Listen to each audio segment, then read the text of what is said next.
5 senyales na kailangan mo na siyang i-let go. Okay? So makinig kayong mabuti. Medyo masakit-sakit ito pero makinig kayo. Alam na alam ko po na ang pag-let go ay mahirap. Lalo na kapag mahal mo ang isang tao. Pero kapag naranasan mo na itong 5 senyales na ito, kailangan mo na talaga siyang i-let go. Unang senyales na kailangan mo na siyang i-let go. Kapag paulit-ulit na lang yung maling actions niya. Yung tipong hindi ka na nagugulat kapag nagloko na naman siya. Or naglandi na naman. Kumbaga ba, wala kang ibang mararamdaman kundi pagod ka na. Sobrang pagod na pagod sa mga maling actions niya. At ito pa, tandaan nyo pong mabuti. Kapag paulit-ulit ka nang niloloko o niloko ng taong mahal mo, meaning kailangan mo na talaga siyang i-let go kahit mahirap pa. Pangalawang sinyalis na kailangan mo na siyang i-let go. Wala ka ng peace of mind sa relasyon yung dalawa. Alam nyo po napaka-importante po ang mental health sa isang relasyon. Napaka-importante po ang mental health niyong dalawa sa isang relasyon. In one relationship, it is important na ma-preserve ninyo yung mental health ninyo.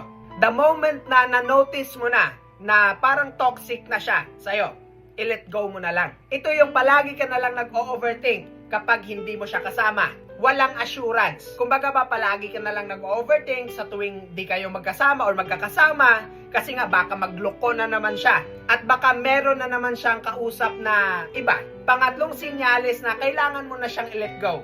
Kapag palagi mo nang naiisip na you deserve someone better. In other words, hindi ka na napapahalagahan or yung pagmamahal na binigay mo sa jowa mo or sa partner mo ay hindi na napapahalagahan. Kumbaga ba, hindi ka na tinatrato ng tama ng jowa mo. Pang-apat na sign na kailangan mo na siyang i-let go. Takot kang mag-isa. Ito I don't know if you heard about it. Pero may mga tao talaga na hindi sila maka-let go kahit inaabuso na sila.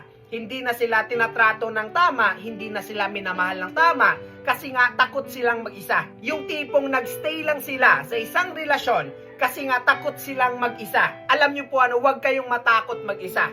Dapat matutunan mong mag-isa kasi hindi sa lahat ng oras meron kang kasama or meron kang kaagapay or meron kang malalapitan. Pang-5 sign na dapat mo na siyang i-let go or kailangan mo na siyang i-let go kahit mahirap. Alam kong na-experience na ito. Pag hindi mo naramdam yung pagmamahal niya.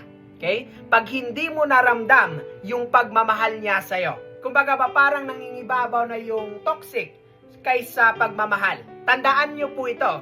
Dapat ramdam mo talaga ang pagmamahal ng partner mo. Or ito yung pinaka-importanting bagay sa isang relasyon. Ito yung, kumbaga, ramdam mo talaga na mahal ka ng partner mo. Okay? So, tandaan niyo po itong mabuti. Amping.